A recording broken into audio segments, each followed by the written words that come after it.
বিভিন্ন গবেষণা বলছে মাত্র ১ দশকের ব্যবধানে কিডনি রোগীর সংখ্যা ২ কোটি থেকে প্রায় ৪ কোটি ছাড়িয়েছে এবং প্রতি বছর কী পরিমাণ মানুষের কিডনি বিকল হচ্ছে সেটি ৩০ থেকে ৩৫ হাজারের কথা ১ দশক আগে বলা হলেও এখন আমরা সঠিক পরিসংখ্যান জানি না। সে বিষয়ে আমাদের আলোচনা এসকে ফার্মাসিউটিক্যালস লিমিটেডের সৌজন্যে। আমাদের আজকের আলোচনার বিষয় কিডনি রোগের শুরু যেখানে, সে বিষয়ে কথা বলতে আমাদের স্টুডিওতে উপস্থিত হয়েছেন অধ্যাপক ডাক্তার মোহাম্মদ রফিকুল আলম। আপনাকে অভিনন্দন আমাদের সঙ্গে যুক্ত হওয়ার জন্য। ধন্যবাদ। স্যারের অনেকগুলো পরিচয়। স্যার বঙ্গবন্ধু শেখ মুজিব মেডিকেল বিশ্ববিদ্যালয়ের সাবেক উপাচার্য এবং একই সঙ্গে স্যার সাবেক চেয়ারম্যান নেফ্রোলজি বিভাগ বঙ্গবন্ধু শেখ মুজিব মেডিকেল বিশ্ববিদ্যালয়। স্যার কেমন আছেন? স্যার, কিডনি রোগ নিয়ে আসলে আলোচনা প্রতিদিন করার মতো আসলে একটি বিষয়।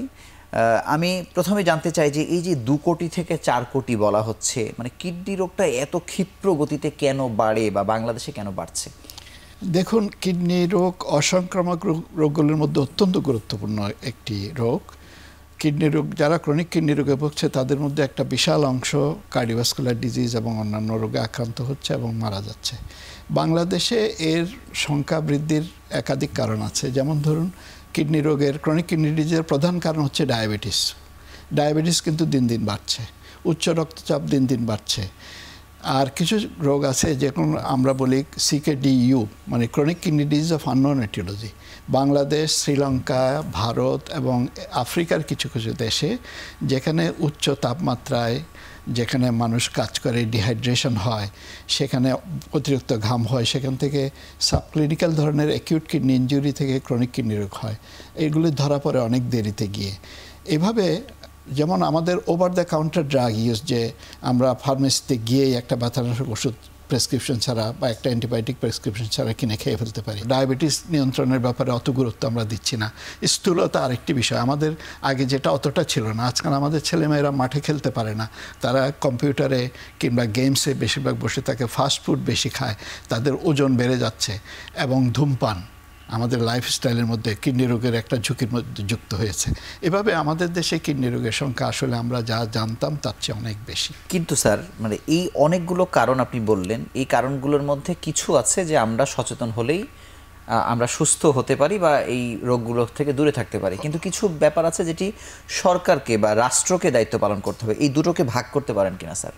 হ্যাঁ, আমরা যেমন ওবেসিটি বা ধূমপান, সেগুলো তো আমি নিয়ন্ত্রণ করতে পারি, কিন্তু রাষ্ট্রকে ইনসেক্টিসাইড যে ব্যবহার করা হচ্ছে, খাদ্যে ভেজাল দেওয়া হচ্ছে, এটি তো ব্যক্তি আসলে পারবে না স্যার। এটা ব্যক্তি পারবে না, এটা প্রাতিষ্ঠানিক রাষ্ট্রীয় সাপোর্ট দরকার। নিরাপদ খাদ্য নিয়ন্ত্রণ কর্তৃপক্ষ যেটা করা হয়েছে সেটাকে যদি কার্যকর করা যায়, সেটার মাধ্যমে আমরা কিছু করতে পারি। প্রচারণা, যেমন আপনাদের মাধ্যমে, মিডিয়ার মাধ্যমে মানুষকে সচেতন করে তোলা।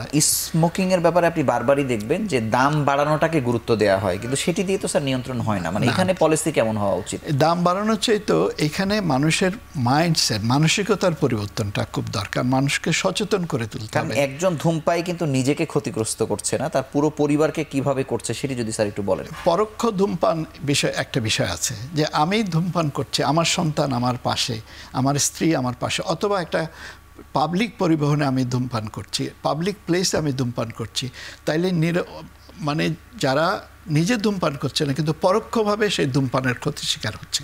এই বিষয়গুলো যদি আমরা মানুষকে সচেতন করতে তুলতে পারি, আমরা যদি বলতে পারি যে লোক জেন্টলম্যান, আপনি এখানে ধূমপান করছেন, আমরা তো ধূমপাই না।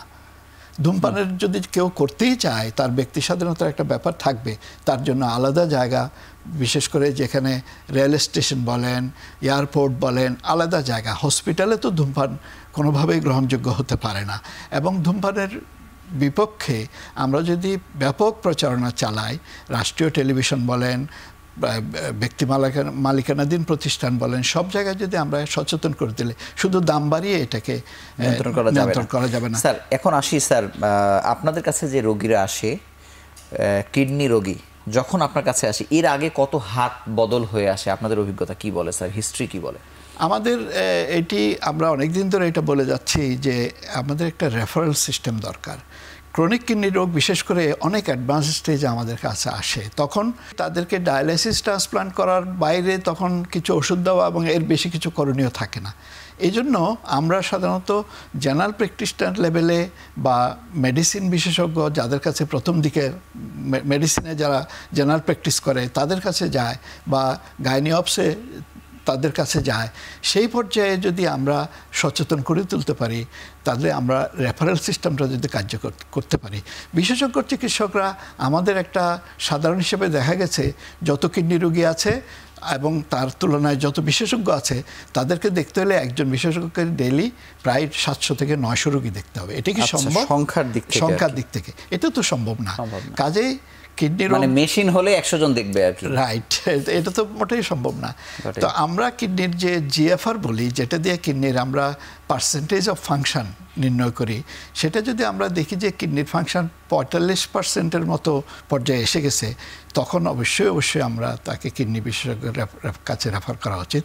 30%-এ রেফার করা হয়, কিন্তু সেটা তখন অনেকখানি অগ্রসর হয়ে যায়। কিন্তু স্যার, মেডিসিনের একজন বিশেষজ্ঞের কাছে যখন একজন কেউ আসছেন বা হাসপাতালে অন্য কোনো রোগের সময় যাচ্ছেন, তাকে প্রাইমারিলি আসলে সন্দেহ করা বা সেটি পরীক্ষা নিরীক্ষা করা বা এরকম একটা বার্তা দেওয়ার জন্য আসলে নেফ্রোলজিস্টেরও আগে অন্যদের ব্যাপারে বা অন্য বিশেষজ্ঞরা কি করতে পারে, কি খেয়াল রাখতে পারে? যেমন ধরুন, এটা খুবই গুরুত্বপূর্ণ একটা ইস্যু। যেমন আইসিইউতে বেশিরভাগ অ্যাকিউট কিডনি ইনজুরি হয়, কিন্তু এটাকে আমরা নসোকোমিয়াল বলি। ডাক্তারের চিকিৎসা এবং আনুষঙ্গিক কিছু ব্যাপার, যেমন অ্যান্টিবায়োটিক, পেইন কিলার, এগুলো ব্যবহারের ক্ষেত্রে কিন্তু আমরা সবসময় রেশনাল থাকি কিনা আমি জানি না। হ্যাঁ, এখানে একটা ইস্যু আছে। আরেকটা ইস্যু হচ্ছে যারা ডায়াবেটিসে ভুগছে, যাদের বয়স 40-এর বেশি, যারা ওবেসিটি স্থূলতায় ভুগছে, আমরা রিস্ক গ্রুপের কথা বলছি, যারা আগে কিডনির পাথর রোগ হয়েছিল, যাদের বংশে কিডনি রোগ আছে, এই রোগগুলো কিন্তু ঝুঁকিতে, যার উচ্চ রক্তচাপ আছে, এরা কিন্তু ঝুঁকিতে। এই লোকগুলোকে কিডনির জন্য স্ক্রিনিং করা উচিত। যদি এরকম কিছু ধরা পড়ে, তখনই তাকে কিডনি রোগ বিশেষজ্ঞের কাছে পাঠিয়ে দেওয়া। স্যার, আপনাকে অসংখ্য ধন্যবাদ। আমরা ছোট্ট একটি বিরতি নিয়ে আবার আলোচনায় ফিরছি।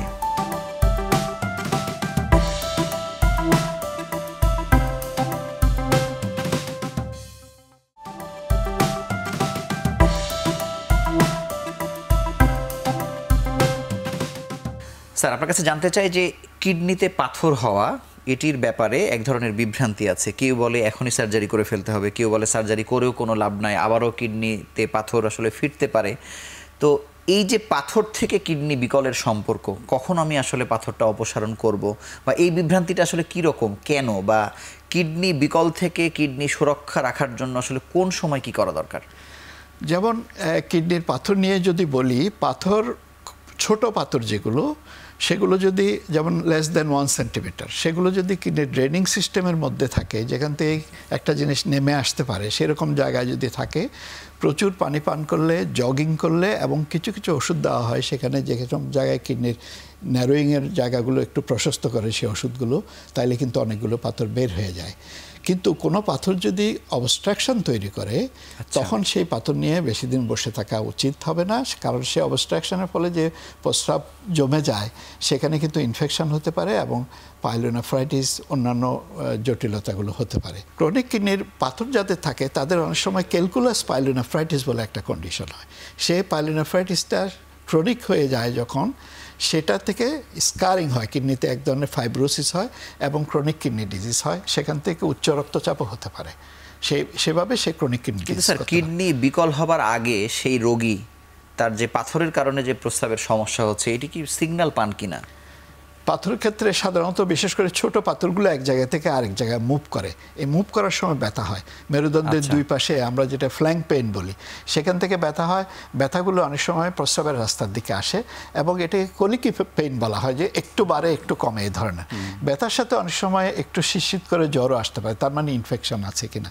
আবার অনেক সময় সাইলেন্ট কিছু স্টোন থাকে, স্ট্যাগহর্ন ক্যালকুলাস, কি বড় পাথর, কিন্তু সে খুব নড়াচড়া কারণে বলে ব্যথা হয় না, কিন্তু প্রক্সিবেলে, অর্থাৎ যেখানে পাথর তার উপরিভাগে প্রস্রাব জমতে হাইড্রোনেফ্রোসিস বলে একটা কন্ডিশন হয়। সে কিন্তু অনেকখানি হাইড্রোনেফ্রোসিস হওয়ার আগ পর্যন্ত সে বুঝতেও পারে না, সেখান থেকে কিডনি ড্যামেজ হয়ে যায়, অনেকটা কিডনিটা পানি ভর্তি একটা বেলুনের মতো হয়ে যায়।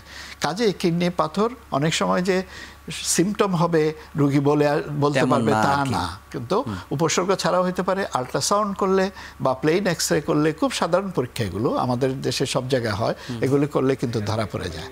কিন্তু স্যার, কিডনি বিকল হলো, আপনাদের কাছে এসেই আপনি পরীক্ষা নিরীক্ষা করে জানলেন তার একটি কিডনি বিকল হয়ে গেছে, মানে এই পরিসংখ্যানটা কি মানে কত শতাংশ রোগীদেরকে পান? আমাদের বেশিরভাগ রোগী কিডনি বিকল হয়েই চলে আসে। কিন্তু এই হাত ঘোরাটা কোথায় কোথায় তারা যায়?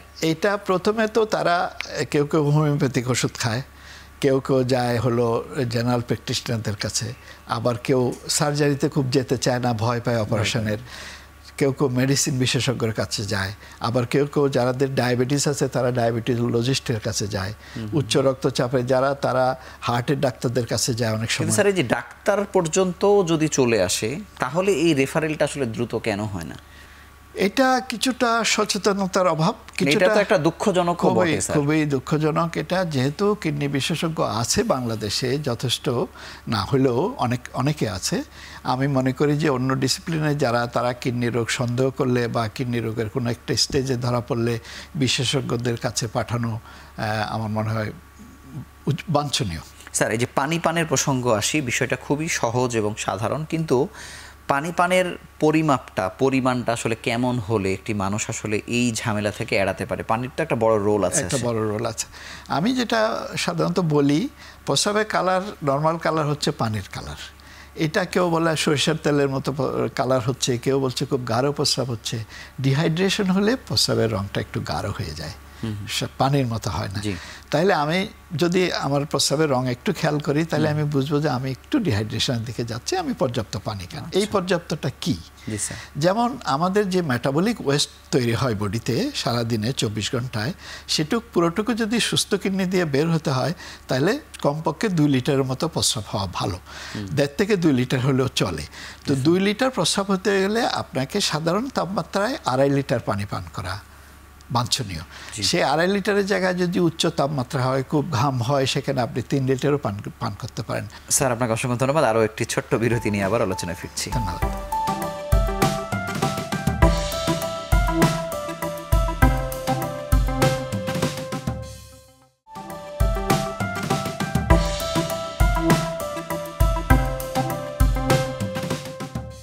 স্যার আপনার কাছে জানবো যে এই যে রোগী বাড়লো, 2 কোটি রোগী বাংলাদেশে বেড়ে যাওয়া, এই বাস্তবতায় আসলে আমাদের কোন দিক থেকে কাজ শুরু করা উচিত বা কিভাবে আমরা কমাতে পারি? শুধুমাত্র ব্যক্তি সচেতন হয়ে তো আসলে এই সমস্যার সমাধান আসলে হচ্ছে না স্যার। শুধু সচেতনতা অবশ্যই একটি গুরুত্বপূর্ণ ইস্যু, কারণ কিডনি রোগ, আপনি জানেন যে কিডনি রোগের চিকিৎসা খুবই ব্যয়বহুল। সেই জন্য এর প্রতিরোধ হচ্ছে আসলে আমাদের মতো দেশে তো বিশেষ করে বটেই, যেখানে বেশিরভাগ কিডনি রোগী আউট অফ পকেট যে টাকা পয়সা খরচ করে তারা চিকিৎসা করে, একটা পর্যায়ে তারা কিন্তু চিকিৎসা চালিয়ে যেতে পারে না। কাজেই এই ক্ষেত্রে আমাদের প্রতিরোধের উপর অবশ্যই জোর দিতে হবে। সেখানে সচেতনতা অবশ্যই একটা অংশ, সেখানে মিডিয়ার একটা রোল থাকবে। এর পাশাপাশি কিন্তু স্যার আমি একটু ইন্টারাপ্ট করি যে এই যে কমিউনিটি হেলথ ক্লিনিক বা অন্যান্য জায়গাতে প্রাইমারি সেবা যেখানে দেয়া হয়, সেখানেই কি কোনো পরীক্ষা নিরীক্ষার মাধ্যমে এদেরকে ছেকে বের করা যায় কিনা? এটা খুবই গুরুত্বপূর্ণ। আমরা অনেক দিন ধরে দাবি করে যাচ্ছি যে কমিউনিটি ক্লিনিকে বা উপজেলা কমপ্লেক্সে আমরা যদি জাস্ট প্রস্রাবে একটা স্ট্রিপ দিয়ে অ্যালবুমিনটা দেখতে পারি, আমরা যদি একটা আল্ট্রাসাউন্ড করতে পারি বা রক্তের একটা ক্রিয়েটিনিন দেখে দিতে পারি, তাইলে আমরা কিন্তু একদম প্রান্তিক পর্যায়ে কিডনি রোগের আমরা একটা মানে এইটা নিয়ে কি আপনারা চেষ্টা করেছিলেন? হয়নি বা আসলে কেন হচ্ছে না? আমরা বিভিন্ন জায়গায় আমরা চেষ্টা করেছি, আমরা নীতি নির্ধারকদেরকে বলেছি, তারা সবসময় বলে যে আমরা করব, কিন্তু আলটিমেটলি করা হয়নি। নেফ্রোলজি বা কিডনি রোগের চিকিৎসকদের তো বিভিন্ন সোসাইটি আছে, এই সোসাইটিগুলোর আসলে কোন দিকে মনোনিবেশ করা উচিত বলে আপনার মনে হয়? আমরা যেটা বেশিরভাগ সোসাইটিগুলো আমাদের ডিসিপ্লিন এবং অন্য ডিসিপ্লিনেও আমরা সাধারণত বছরে 1-2টা কনফারেন্স করে আমার দায়িত্ব শেষ করি। সেই কনফারেন্স তো আসলে এই মোটা দাগে কোনো রোল প্লে করে না, কোনো রোল প্লে করে না। আমাদেরকে এখানে প্রান্তিক পর্যায়ে কাজ করতে হবে। আমাদেরকে সরকারের সহযোগিতা সেখানে লাগবে। নন কমিউনিকেবল ডিজিজ প্রোগ্রামে আমরা দাবি জানাচ্ছি যে কিডনি রোগকে যেন ইনক্লুড করা হয়। ইনক্লুড করলে সেখানে কিছু বাজেটারি অ্যালোকেশন থাকবে এবং কিছু মানে ফ্যাসিলিটেটের একটা রোল সরকারকে প্লে করতে হবে। কিডনি রোগের যেমন বিভিন্ন ব্যাংকে যেমন CSCR প্রোগ্রাম আছে, তাদের ওখান থেকে যদি আমরা কিডনি রোগীদের চিকিৎসার খাতে, রোগ প্রিভেনশনের খাতে কিছু অর্থ আমরা ডাইভার্ট করে আনতে পারি।